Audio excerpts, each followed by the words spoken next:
Channel জাহানা blog. তোমরা কেমন আছো? আশা করি তোমরা সবাই ভালো আছো। আমিও ভীষণ ভালো আছি।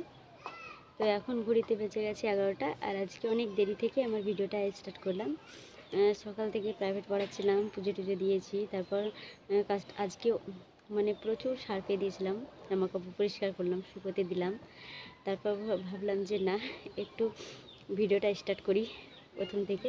তাই দেখো স্টার্ট করলাম, তো একটু দেরিতেই, সব থেকে আজকে দেরিতেই ভিডিওটা স্টার্ট করছি। আর আজকে জানো তো বন্ধুরা, অনেক দিন পর আমি মাংস রান্না শেয়ার করব। আজকে মা পোলট্রি আনতে গেছে, আনবে। তারপর মানে অনেক দিন ধরেই মানে রান্নার ব্লগ দেওয়া হয় না আর কি, মানে চিকেন রান্নার। তো আজকে দেবো, অনেক দিন ধরে দেইনি। এমনি রান্না, মাংস মানে রান্না টান্না এসবগুলো শেয়ার করেছি, খাওয়ার সময় শেয়ার করেছি, ধোয়ানো শেয়ার করেছি, কিন্তু অনেক দিন ধরে মানে রান্নার ভিডিওই দিই না আমি, চিকেন রান্নার আর কি। তো তাই ভাবছি যে আজকে চিকেন রান্না তোমাদেরকে শেয়ার করব। ভিডিওটি দেখো, ভীষণ ভালো লাগবে, স্কিপ করবে না, নাহলে কোনো কিছু বুঝতে পারবে না। তো তাও আবার আলু দিয়ে রান্না করতে হবে, শুধু রান্না করা যাবে না চিকেন, কেন বলো তো? একদম অল্প এনেছে, কারণ এই যে ফোটা চলে এলো, ফোটার সময় তো অনেক মানুষ ছিল বাড়িতে, আর অনেক মানে পোলট্রির মাংস আনা হয়েছিল। তো তাই, আর এখন যা পোলট্রির দাম, তাই না? তো সেই জন্য অল্পই এনেছে, আলু দিয়ে রান্না করব। বাড়িতে কেউ অতটা মানুষ নেই, তো বেশি আলু দেবো না, দুটো মতো। আর আলু দিয়ে মাংস রান্না করলে না ভীষণ ভালো লাগে, তাই না? আমি তো ভীষণ পছন্দ করি। তা আজকে কিন্তু কাজ টাজ করতে করতে না হেঁপসে গেছিলাম, প্রচুর জামা কাপড়। মেয়ে তো এমনিতেই স্কুল যায়, 4-5টা ড্রেস, তো ড্রেসগুলো ময়লা হয়েছিল, সেগুলো পরিষ্কার করলাম। আমার সব কিছু ময়লা হয়েছিল, সেগুলো পরিষ্কার করলাম। সেই জন্য এই দেখো, আগেকার একটা নাইটি, এই নাইটিটা পরেছি। এই নাইটিটা আমি পরি না, এটা দিয়েছি বলেই একটু পরলাম, সবগুলোই দিলাম তাই। তো আজকের ওয়েদারটা ভীষণ সুন্দর, তোমার হাওয়াও আছে, রৌদ্রও আছে, আর শীত তো পড়েই গেছে আমাদের এখানে। মানে আমি এখনও সোয়েটার, চাদর কোনো কিছুই বের করিনি, মেয়েকেও বের করে দিইনি। মেয়ের বান্ধবীরা আবার বের করেছে, তাই আমাকে বলছে মা তুমি বের করে দাও, কিন্তু আমি দিচ্ছি না, কারণ এমনিতে আমাকে অতটা ঠান্ডা লাগে না। এমনিতে তো আমি ঠান্ডা এলেও আমার কোনো কিছু যায় আসে না, কারণ প্রত্যেক দিন সকালে আমাকে স্নান করতেই হবে। আর আমি বের করি, অথচ আমি তাড়াতাড়ি মানে গায়ে দিই না আর কি। তো কাদের দিকে এখন শীত পড়ে গেছে অবশ্যই কমেন্টে কিন্তু জানিও। এক মাস তো চলেই যাচ্ছে, এবার আসবে অগ্রহায়ণ মাস। অগ্রহায়ণ মাস থেকে ঠান্ডা পড়বে, আর তখন সোয়েটার, চাদর সব কিছুই বের করব। আর সব পুজোই তো চলে গেল বন্ধুরা, এবার আসছে কার্তিক পুজো, অগ্রহায়ণ মাসের নবান্ন উৎসব। তো তখন তোমাদেরকে সব কিছু শেয়ার করবো। মানে পুজো, এই যে বছরে মানে 12 মাসে 13টা পুজো, ভীষণ ভালো লাগে, আনন্দ ফুর্তি হয়। পুজোগুলো হয় বলেই আমরা একটু আনন্দ ফুর্তি করতে পারি, তা নাহলে না আনন্দ ফুর্তি অতটা করতে পারি না, তাই না? যাই হোক, আবার কার্তিক পুজোতে নবান্ন উৎসবে একটা সুন্দর ব্লগ বানাবো, তোমাদেরকে দেবো। তো ভিডিওটি স্কিপ করবে না, দেখো। আর জানো তো বন্ধুরা, তোমরা আমার ভিডিও কেউ দেখছো না, তাই আমাকেও ভালো লাগছে না, আমার উৎসাহটা কমে যাচ্ছে ভিডিও দিতে। সেই জন্য আমি 3-4 দিন 5 দিন পর ভিডিও দিচ্ছি। আগে আমি একদিন বাদ একদিন ভিডিও আপলোড করতাম, এখন দেখবে আমি অনেক দিন পর দিচ্ছি, কারণ আমার ভিডিও কেউ দেখছো না তাই। আর হ্যাঁ, জানো তো বন্ধুরা, মানে আজকের ওয়েদারটা সুন্দর, রৌদ্র আছে, হাওয়া আছে। আর আমাদের দেখবে, আমাদের এই ঢালাইয়ের ওপরে, ছাদের উপরে কি শুকাতে দিয়েছি, সেগুলো তোমাদেরকে শেয়ার করছি, দেখো। আর তার সঙ্গে একটু ওয়েদারটা শেয়ার করে দিয়েছি, দেখো। এই যে বন্ধুরা দেখতে পাচ্ছ, এগুলো কি, তোমরা কি কেউ বুঝতে পারছো এগুলো কি? দেখো শুকিয়ে গেছে, কিন্তু 4-5 দিন থেকে শুকানো আছে। এই যে এগুলো হচ্ছে মাসকলাই, আমরা মাসকলাই বলি, দেখতে পাচ্ছ। আমার বাবা লাগিয়েছিল মাঠে, তাই দেখো তুলে এনেছে, এই ঢালাইয়ের ওপরেই মানে ছাদের উপরেই শুকোতে দিয়েছে, একদম শুকিয়ে গেছে। এবার ভালোভাবে মানে বের করে নেবে মাসকলাইগুলো। আর ওই যে দেখতে পাচ্ছ চালে চালে কতগুলো দিয়েছে। আর দেখবে আজকের ওয়েদারটা, আর এই দেখো আমড়া গাছের কতটা আমড়া, দেখো প্রচুর আমড়া আছে গাছে, এই দেখো। আর দেখো আজকের ওয়েদারটা কত সুন্দর, দেখো এই গ্রামের সৌন্দর্য, এই গ্রামের প্রাকৃতিক সৌন্দর্য ভীষণ ভালো লাগে।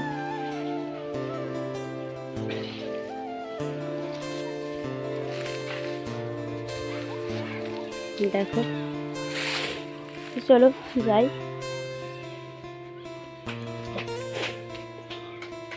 এই দেখো এখানে যেতে না আমাকে ভীষণ ভয় লাগে। তো তোমরা দেখো, এই যে দেখতে পাচ্ছ আমাদের কাছে কুমড়ো ধরেছে, মানে আগে আমাদের ধরতো না, তো দেখো এখন অনেক কুমড়ো ধরেছে।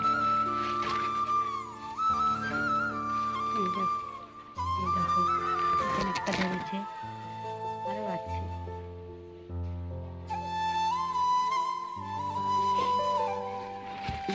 দেখবে আরও আছে, শেয়ার করতে পারছি না কারণ ওই যে ছাদে ছিলাম, ছাদের উপর থেকে ভালো দেখা হতো। আর এখানে একটা আছে ছোট্ট, এই যে দেখতে পাচ্ছি এখানে একটা আছে ছোট্ট।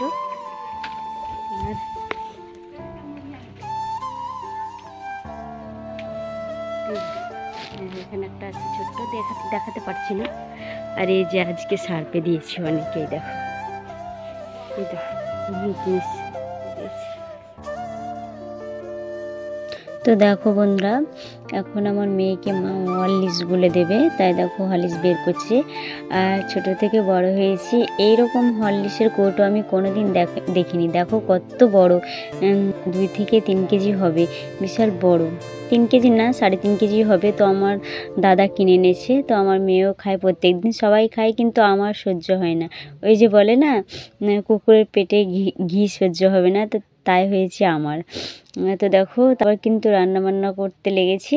তো অনেক দিন পর আমি রান্নার ব্লগ দিচ্ছি আর কি। তো চিকেন রান্না অনেক দিন ধরেই শেয়ার করিনি। আর ওদিকে তো আলু আর উচ্ছে ভাজা হয়ে গেছে আমার। আর আজকে একটু অন্য ফ্যাসিলিটিতে রান্নাটা করছি, একসঙ্গে সবকে দিয়ে একটু কড়াইয়ে তেলটাকে গরম করে কষিয়ে নিচ্ছি, দেখো সুন্দর করে। তারপর জল দিয়ে দিলাম। আর এরকম রান্নাও ভীষণ ভালো লাগে, মানে একই রান্না আমার, একই পদ্ধতিতে রান্না, আর ভালো লাগছে না, তাই ভাবলাম একটু অন্যরকম করে করি।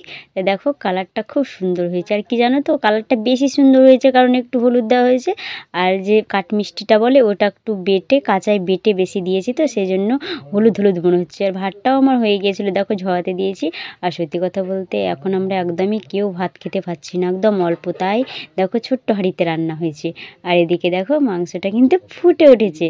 তো এবার কিন্তু নামিয়ে নেব। আর কেউ ভাত খায় না, রাত্রিবেলায় চা মুড়ি খায়। আর এখানে দেখো একটা বেগুন ছিল আমাদের গাছের, তো যে বেগুনটা তোমাদেরকে শেয়ার করেছিলাম, ওই বেগুনটাই দেখো তুলে নিয়ে মানে পোড়ালাম। তো আজকে ছানা করব, বেগুন ছানা দিয়ে মুড়ি খেতে কিন্তু আমি ভীষণ ভালোবাসি, কিন্তু আজকে ভাত দিয়ে খাবো। তো দেখো আজকে কিন্তু তেল ভাবটা নেই, দেখো চিকেনের তেলটা ভাবটা নেই, একদম হলুদ হলুদ টাইপের লাগছে, খুব কড়াও হয়নি, ভীষণ ভালো লাগছিলো। কাঠমিষ্টিটা দিয়েছি বলে এই তেলটা, ওই তেলটা টাইপের বোঝা যাচ্ছে না। তো তারপরে এই যে 4টে মোটা মোটা লেবু, সব থেকে দেখো আমার হাতে এটা হচ্ছে বেশিটা, এত মোটা লেবু ছোটো থেকে বড় হলাম কোনোদিন আমি দেখিনি। তো আর লেবু দিয়ে ভাত খেতে ভীষণ ভালো লাগে। কিন্তু ওই যে এটা না, কারণ এতে ভিটামিন সি আছে লেবুতে, তোমরা তো অনেকে জানো, আর আবার অনেকেও জানো না। তো সেই জন্য আমার সহ্য হয় না, তাই আমি খাই না। কারণ আমার খেলে এই যে আমার ভিটিলিগো রোগ আছে, এটা বেশি বেড়ে যায়, সেই জন্য। গুড ইভিনিং বন্ধুরা, শুভ সন্ধ্যা। তো দেখো সন্ধ্যে জ্বালার পরে আমার আজকে শরীরটা একদমই খারাপ করছিল। বিকালে তো কোনো কিছু বলিও নি, ক্যামেরার সামনে আসিনি, তো শরীরটা খারাপ করছিল বলে এখন আমি ছাদের উপরে এসে মানে শুয়েছিলাম, তো নিচেও যাইনি খেতে। তো দেখো মশারি দেখো টাঙিয়ে নিয়েছি, তারপর বিছানাও পেতে নিয়েছি, শুয়েছিলাম। আর মশারিটা এইমাত্র টাঙালাম। তো এবার আমার মা ডাকছিল নিচে খেতে, কিন্তু আমি আজকে যাইনি, ভালো লাগছিল না বলে।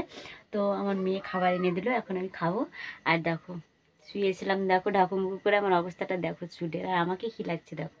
আর এই যে মশারির জন্য আরও মানে ব্যাকগ্রাউন্ডটা ভালো লাগছে না, তারপর দেখাও যাচ্ছে না আমাকে ভালো মতো, অন্ধকার মনে হচ্ছে। তো এখন খেয়ে নিই। তো বন্ধুরা এখন কিন্তু আমি খেতে বসে গেছি, দেখো রাত্রেকার খাবার। তো আবার রান্না করা হলো, দেখো কচু দিয়ে মাছ, শোল মাছ দিয়ে, আর ওখানে হচ্ছে ডুমুরে আলুতে ভাজা। আর এখানে দেখতে পাচ্ছি এই যে চিকেনটা, এটা কিন্তু আমাদের না, আমার দাদাদের, তো দিয়েছিল, তাই সবাই 1 পিস করে নিয়েছিল, আর আমার জন্য 1 পিস রেখেছে, তাই খাচ্ছি। তো যাই হোক, আজকের ভিডিওটা কেমন হয়েছে অবশ্যই তোমরা কমেন্টে জানিও। আর যারা নতুন হয়েছো তারা একটি সাবস্ক্রাইব করে দিয়ে আমার পাশে থেকো, আমার ভিডিও দেখো। তো এখানে এন্ড করছি, আবার নেক্সট ব্লগে দেখা হচ্ছে।